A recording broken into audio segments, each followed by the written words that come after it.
we saw in the previous class, and in this, one thing that is not shown here is the radius of the propeller. Did we talk about the radius of the propeller? No, sir. Okay.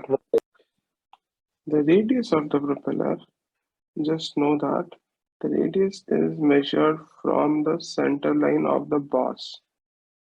So this distance happens to be the radius r. Okay. Now, also there are some more things. This propeller, many a times, the propeller shaft, if it is a single screw ship, matlab, first of all, did we talk why this is called as a screw propeller?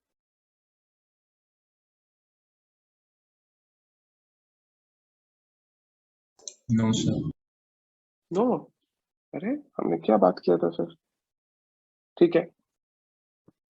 Actually, ठीक है. Let's take this up.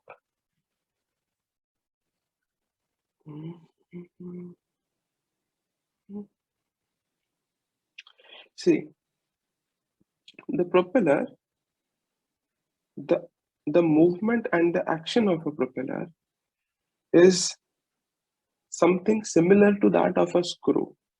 You kind of rotate it and it moves forward, isn't it? Yes, sir. That is the reason a propeller is also called as a screw propeller. Okay. Now there are two types of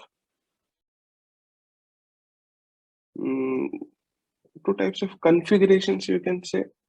Sometimes you will see from the aft, and you will see that the propeller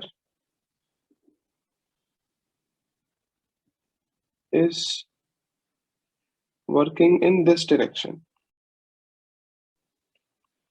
If the propeller is working in this direction and you are seeing from the aft, then the propeller is rotating towards your right hand. Am I right?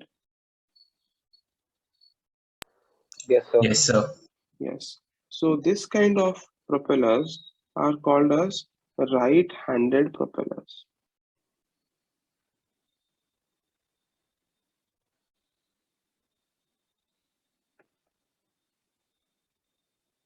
Okay. So the right-handed rotation is from the after end. Yes, we see from the aft end. Okay, sir. Okay. Similarly, there are left-handed propellers also, which run in the other direction towards your left hand. Now, sometimes you must be aware that not all ships, they have only one propellers. Okay, so they can have two propellers also, or more than two propellers also. Suppose a ship has kind of two propellers, one more here, one more here, then we will have one propeller left-handed, one propeller right-handed. This is the case whenever we have a twin screw ship. मतलब two propellers are there. Okay. Such a configuration is called as outward moving propellers.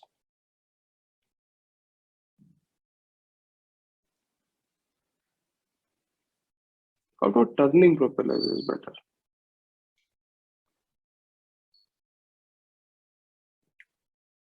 Okay. Now, you may think why we do that? Why can't we have both the propellers to be right-handed or left-handed? Now, think of it this way. If we have both the propellers right-handed or both the propellers left-handed, then because of the motion of the propellers, it will be slightly difficult to maintain the straight line movement of the ship. The ship will have a bias towards that particular direction in which the propellers are rotating. So to cancel out those uneven forces, we have outward turning propellers. Okay. Now, in So, case of sir, does this increase in speed or something? actually, it is not related to speed, but there are so many reasons for this. First thing is, suppose you have a very big ship. Okay, so for very big ship, you will make a calculation of how much speed you want and how much speed, and for that how much power you need. There is a particular problem when you want to increase the speed.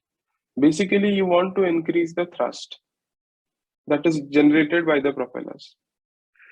Now, like we discussed in the previous class, the easiest way to generate thrust is to increase the blade area or increase the size of the propeller. But we usually have some size constraints as to how much big the propeller can be for that particular ship. And the second way of increasing the speed or increasing the thrust is to increase the number of rotations of the propeller per minute. Are you understanding what I'm saying? Yes, sir. Yes. Now, this revolutions per second, that is revolutions per minute or second, they cannot be increased a lot. There are some problems associated with it. I will tell you one such very common problem. So, when we are constrained with size and the RPM, we will choose to go with two propellers. Is it okay? Yes, sir. Yes. Now, you asked a very nice question. We will have to jump into that problem as to what is that RPM problem. So there are ships who have even five propellers. There are ships with three propellers. Like whenever the thing is, whenever we have a single screw ship, the shaft length is usually short where the propeller is. But when we have a twin screw ship, the chances are very high that the shaft is going to be slightly longer. Okay. Have you noticed that part? Or do you want me to show you maybe a picture or maybe a um, general arrangement showing that? So the picture. Okay, okay. If I show you that, then you will understand why or how that thing is. Mm,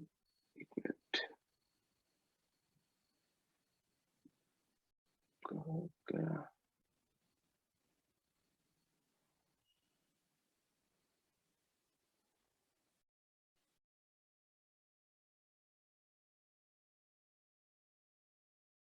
Okay, here I got one document and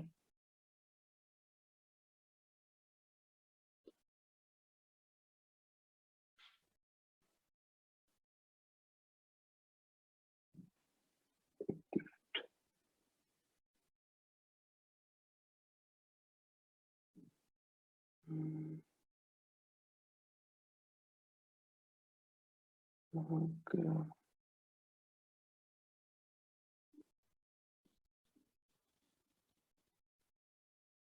I need to kind of rearrange everything. Otherwise, it becomes difficult for me to find also things. Just a minute. Hmm,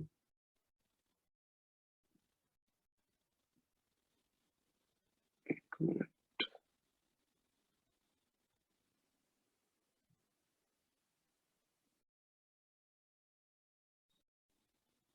कहाँ गया रे?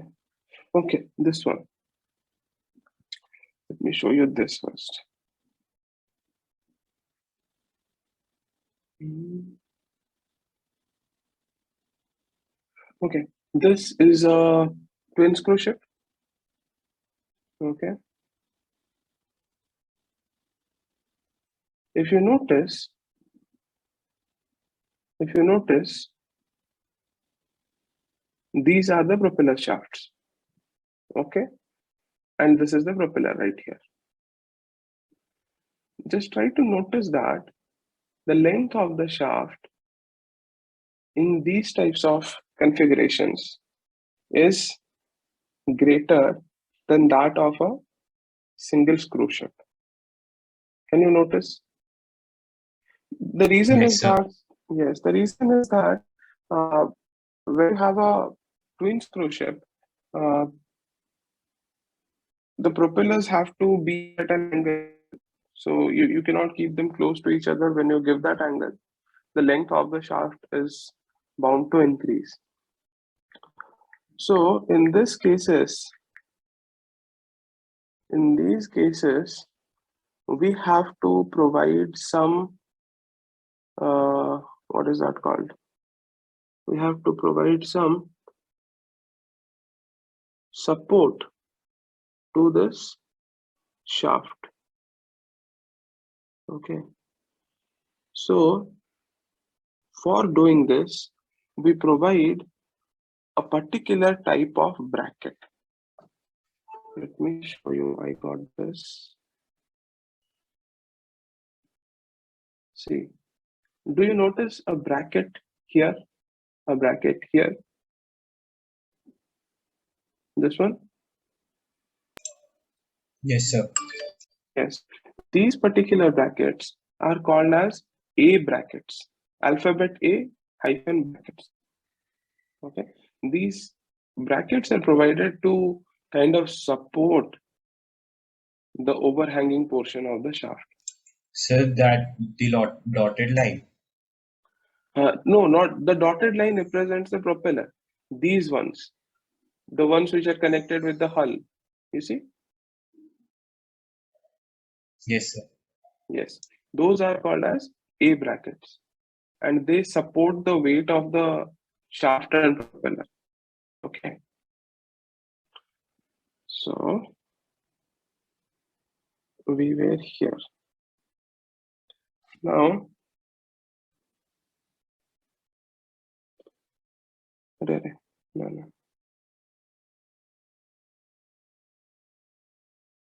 So that is what we had. Now,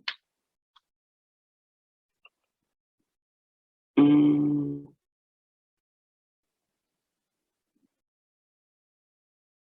this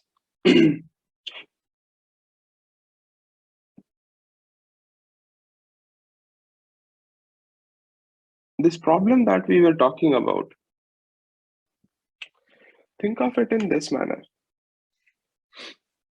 Have you heard that you must have seen those experiments in your school days or something? You know, people they say uh, here your water is boiling at 100 degrees Celsius. If you go on to the Everest, water will boil sooner. Yes, sir. Yes. Now, I mean, why does that happen? Have you thought of it?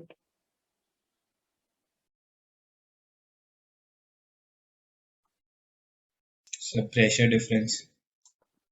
Okay, so I mean, there on top of Everest, Is the pressure more or is the pressure less?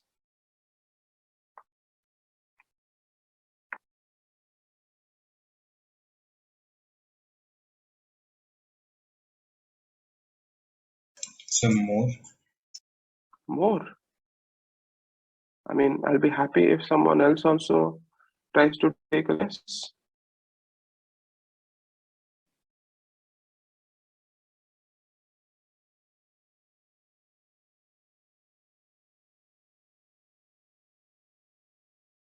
Others, why is it like we two people are only talking? Where are other members? I would like to know what you think. Yes, sir. It's less. It's less. It increases with depth. Okay. Actually, I mean, you must have heard, when you go higher above and above, the the pressure reduces, which is why breathing also becomes difficult for you. So it is safe to say that the boiling of water is kind of relative with the pressure. It's not fixed at 100 degrees Celsius. I mean, that 100 degrees Celsius is for our room temperature. Okay. So,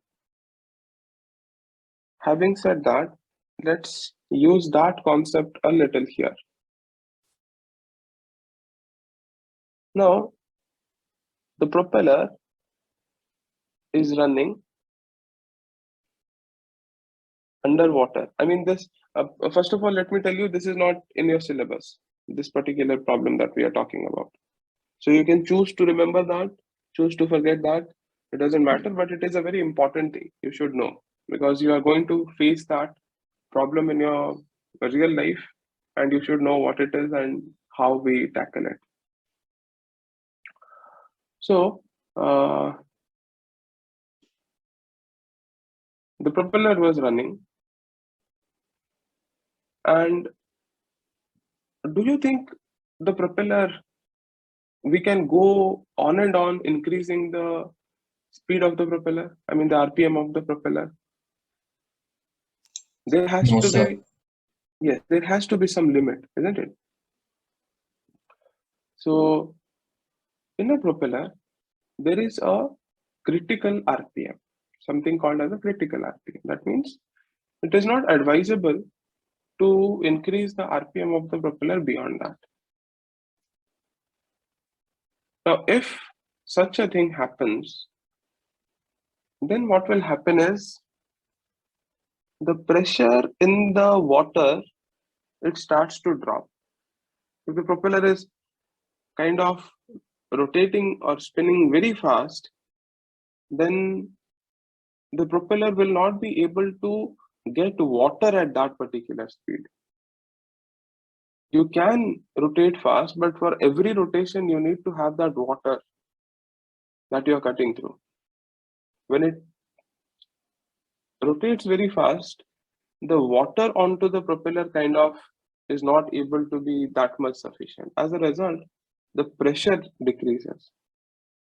When the pressure decreases, the water in vicinity of the propeller, it starts boiling. When it starts boiling, vapors will be produced. Vapor bubbles will be produced. These bubbles will try anything from a low pressure region tries to move towards a high pressure region. Am I right? Yes, sir. Yes. So the bubbles will also try to travel to a region where slightly higher pressure is there. That is outside the radius, outside the diameter of the propeller. There is high pressure region. So when it tries to move, 1 minute. The bubbles were formed and they will try to move somewhere here. Because outside the periphery of this propeller, there is some high pressure. When it goes there, and the pressure is more, these bubbles will try to collapse. When these bubbles collapse, think of it this way. I have uh, I have a void kind of thing. I have water surface. Inside this, I have a balloon here. Think of it this way. When I have a balloon here, that much volume, is there any water present in that much volume?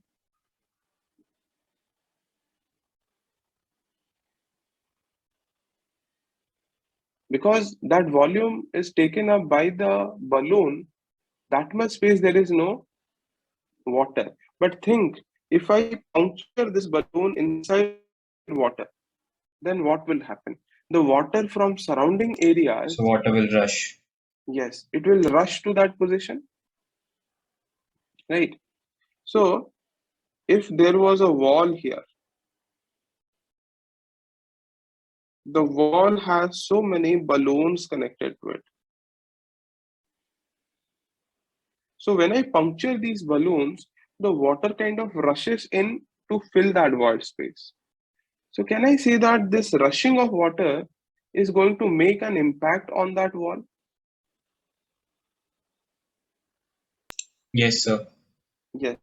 Similarly, in case of cavitation, these balloons or these bubbles which went up in search of high pressure region, they will, when they collapse, they kind of implode. Okay, they just burst from inside. There is explode and there is implode. They implode, and because they implode, the water in the vicinity, they will run to fill up that void space. So there will be an impinging impact on the propeller. So these bubbles, you must have noticed when water boils, how many bubbles are produced. It goes on producing that bubbles, isn't it? Yes, sir. So it is an ongoing process. So bubbles will be formed and water will be making an impact on the propeller. Okay. Now, this particular action, these bubbles and impact of water on the blades, it may sound very small, but when there is a very small effect happening quite a number of times over a given period, it starts making a problem. Now, this particular problem that we just talked about is called as cavitation.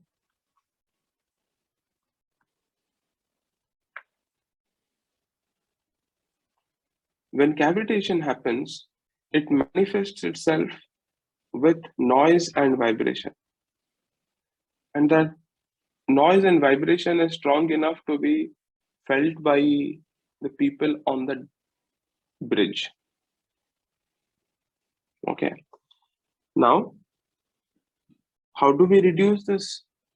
In the first place, we said that, beyond a certain critical revolution, this kind of problem starts to happen. So the easiest way to prevent or stop cavitation is reduce the RPM of the propeller. And at what critical speed this cavitation may manifest itself is a information which is already given. It will be written over there in the bridge itself, that this is the critical limit of RPM for the propellers.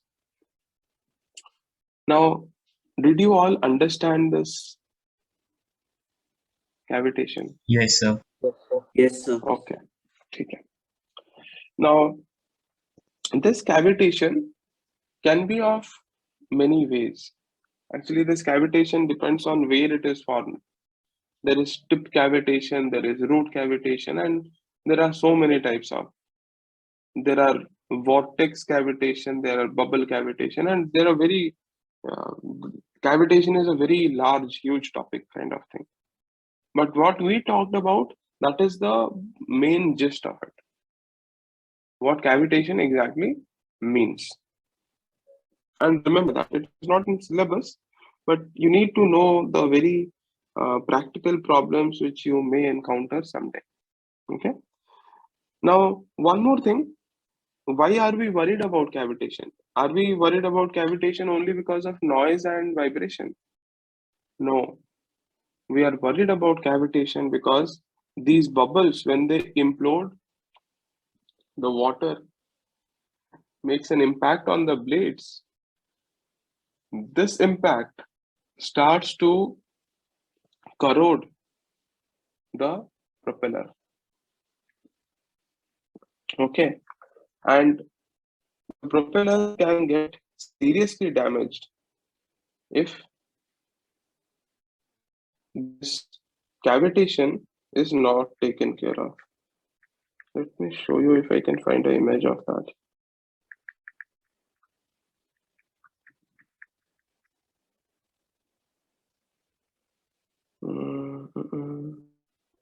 Yes, there are so many images.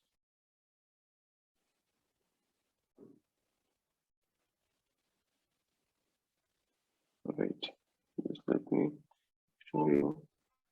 Because the problem that happens is very often we fail to admire the magnitude of the problem.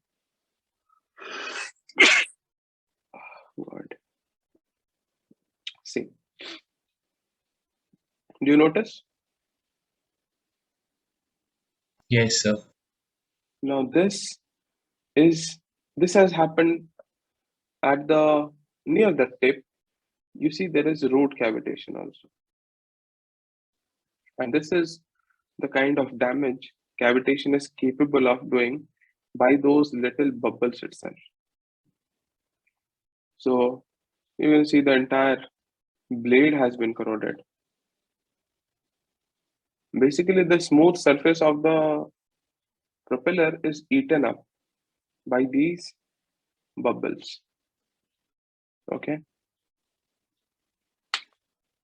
So that is why cavitation is a very serious issue. Very serious issue when it comes to designing of propellers.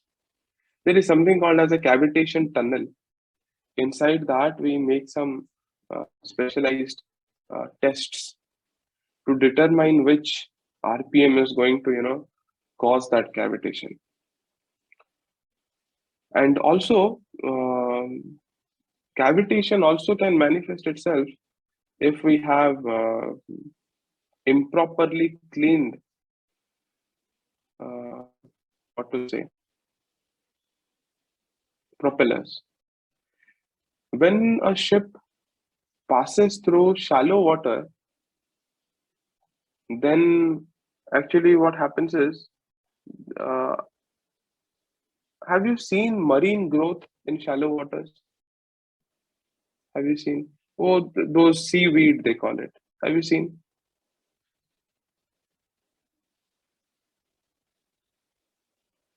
Yes, sir. Yes, those seaweeds, uh, when a ship passes through shallow water, the seaweeds can get attached to the hull, to the propeller shaft sometimes. Now, these seaweeds, they need to be removed at the earliest.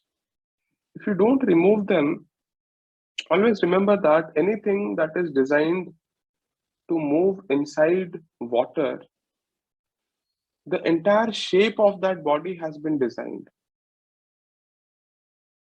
The shape of the body we design because we basically are designing the shape is determining the type of flow that is going to happen around the hull. Okay. Now, when these marine fouling happens or this marine growth, they get stuck to this ship, they very badly affect the flow of liquid around it. And when the flow of liquid changes, the behavior of the body will change. Do you know about turbulent flow and laminar flow? Yes, sir. Yes. Yes, sir. Now, turbulence is something nobody wants. That is why, let me show you just uh, marine growth is difficult to kind of find, but let me see if I can find you an image of, there is something called as barnacles. These barnacles can uh, basically they make the surface rough, and that causes all the problems. I had beautiful images of container ships with such things. Okay, this one I found.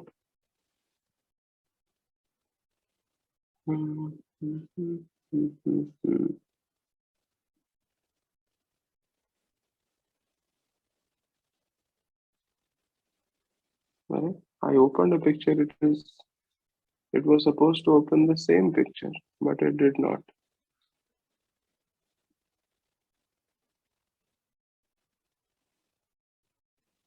These all, they look like they were, you know, laying abandoned. They don't look like they have come fresh from the sea.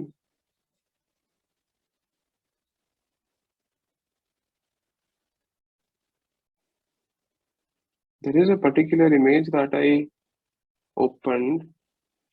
Wait, oh, I do not know why this is not sharing. No. Wait a minute. Wait a minute. Let me share it from my phone itself. It will be easier. Wait a minute. Just a minute.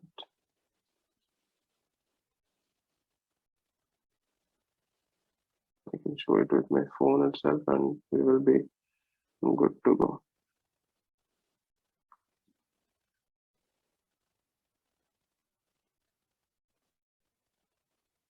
Okay, can you see this picture? Yes. I mean, Yes, this sir. is a Yes, this is not a large ship, this is a small one, but this is just a representation of how marine fouling gets stuck to our ships. Now, when the surface of the blade is not smooth, it will cause flow disruptions, and that can give a lot of trouble to us. Okay, so because of all these things, we always need to be careful about all these things. So, which is why you must have heard about the regulation that your ship, it is mandatory to dry dock the ship twice, at least twice, in a 5-year period.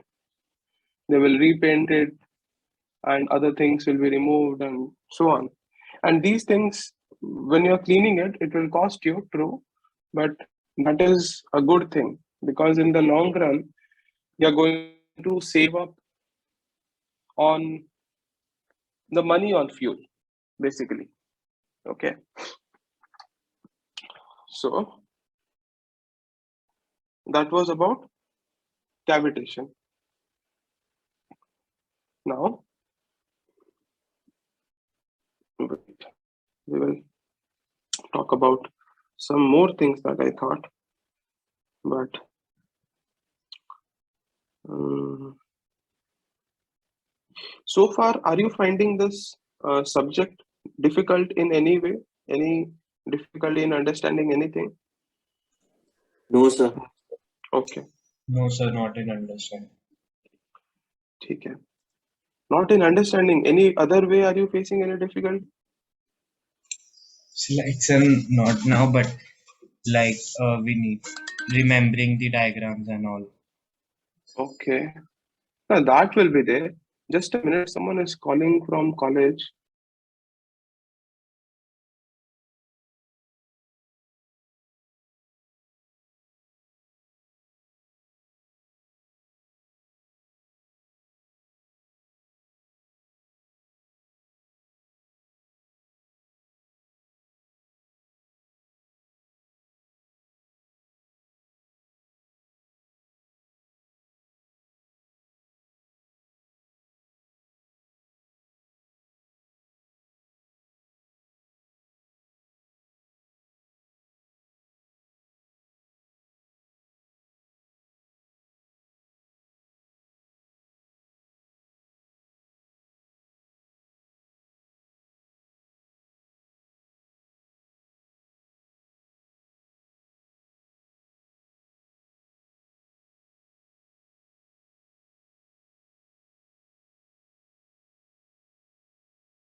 Sorry, that call was from college only, so I had to kind of take it.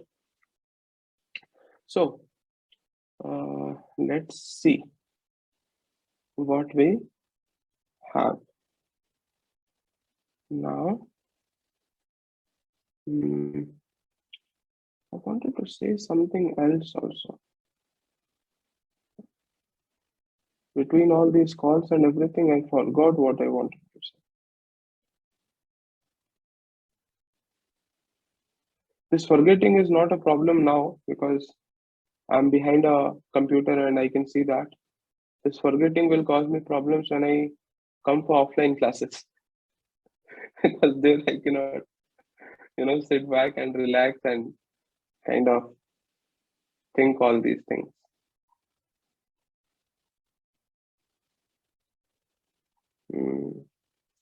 Anyways, not to worry.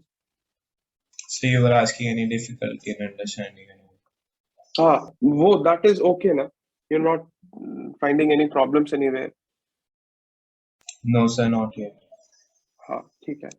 I mean, ship construction is not a difficult subject, so to say. It becomes difficult when you start thinking like, it is a big ship, so big theories are there, big topics are there. No, actually, it is not. The trick is to stay calm and think like this is a big ship, but the structure is similar to that of your house. Try to Sir, relate. and for studying, should we stick to companion only? They're using this book that you uploaded on LMS by Edric Okay. Fernandez. Okay. Actually, I do not know how to answer that question in a straight manner. The way we did, or the way that is best, I would say, is to refer multiple books. I mean, that I would say honestly, because see, the thing is, in case of marine engineering, what I have found, unless and until you go through multiple books, you do not find the concepts getting clearer. Kemp and Young is a very good book. They give you very crisp and concise things. But if you read at least 2 books, it kind of helps you understand the topics better. Okay. So you read that Kemp and Young, but I will highly advise, if you have time, if you can manage, please go through multiple books. And also one more thing, some of you might be thinking about this online exams. The chances are very likely that you may face offline exams this semester. Because in the month of April, I think there is some course for DNS or NS, I do not know who was asking, but that course exam will be happening in the offline mode only. So semesters may convert back to offline. So keep your preparations ready. And as per books, sometimes you may face this problem. I'll be coming to campus on Sunday. I'm not in campus. So once I come back, I'll start compiling your previous year question papers. I'll just go through what kind of questions they have asked. Because you also need that. Before your semester exams, what I have seen usually is that almost 50% of the questions in your question papers, they are from previous year questions only. That is what I feel. Because, I mean, the question setter, whoever he is, he does not want to take risk. He asks most of the questions from previous year questions so that nobody puts a blame that, he has asked a question that is completely new. So I will find that and I will try to see what kind of questions they have asked and is there any problem in you answering them. And because your syllabus is not that big and the number of hours that we have with us is really a lot. So before your exams, we will try to have some revision classes. In that, we will just, discuss each and every question that has appeared in the previous year question papers of IMU. And in my opinion, just those questions should be able to give you at least 50% marks, minimum 50% marks. And after that, it depends on you. And this is a subject where you do not have any numericals. So it's a purely theoretical one for you. So you should not face any problem here. Usually, what I have seen is the examiners, they have difficulty in giving you more marks because the way state board people must know that they don't give you a lot of marks in your language papers. In English, in your language papers, they deduct some marks. Ship construction is that kind of a subject in nautical and marine engineering. People, they don't tend to give a lot of marks in that because it's a vast subject and everyone expects you to write a lot. So we will make those fine-tuning, those adjustments after we are done with the syllabus. Okay, there is a question from someone. Can you tell us any trick to remember diagrams? Actually, remember diagrams when you are saying the best way to remember diagrams is to practice only. There is no substitute to that, believe me. Okay. And we will have those. I should have given you assignments by now, but I have not been given. I have not been able to do those. Once I'm back on Sunday, I will start planning out those assignments for you. Those important diagrams, the ones that I feel you need practice. The assignments will be very simple. You just have to see them and draw them. Because unless and until you draw them, if someone asks you to draw the propeller sketch also, you'll have difficulty because you have remembered everything, but you have not tried that out. So that we will do, do not worry. But there is no other way to remember diagrams. Okay, does that sound good, clear, assuring? Yes, sir. Yes, sir. Okay. So do not worry, you will not face any major issues when it comes in your exams because if you are listening in the class, that means you have understood the topics. And in ship construction, the difficult part is in understanding. Because when you go to the books, mostly what they do is they write a lot of text. And contemplating and comprehending that text is a nightmare. They would have written something here and they will say the picture is in figure 16.1. Now you have to search where that 16.1 is. What I am doing in the class is just the opposite. I don't read the text. I explain you everything, and once you read that, it will all be clear. So that should not be a problem for you. But with that, we will go back to the topic. We have 5 minutes.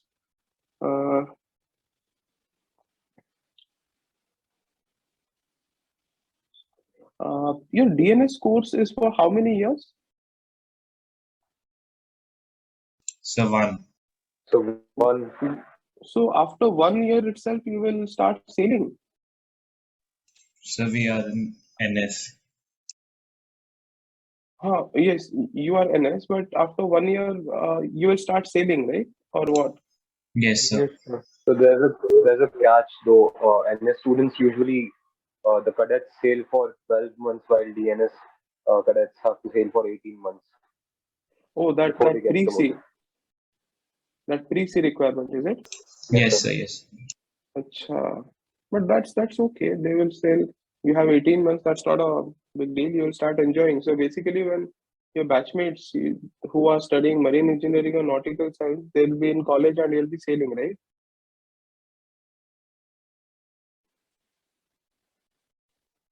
I mean, that sounds Yes, cool. sir. Your batchmates will be studying for 4 years and you'll be sailing after 1 year. That is really cool.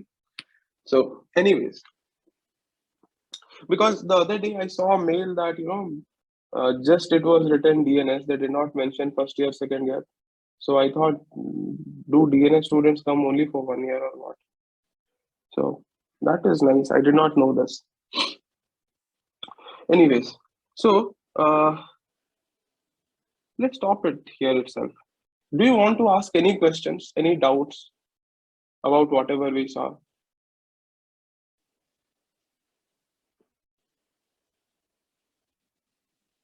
No, sir. Okay, ठीक है. This much concept is okay for one class. We will not make it heavy. We'll stop it here. And today we have a class from 12 to 1, right? You remember that, na?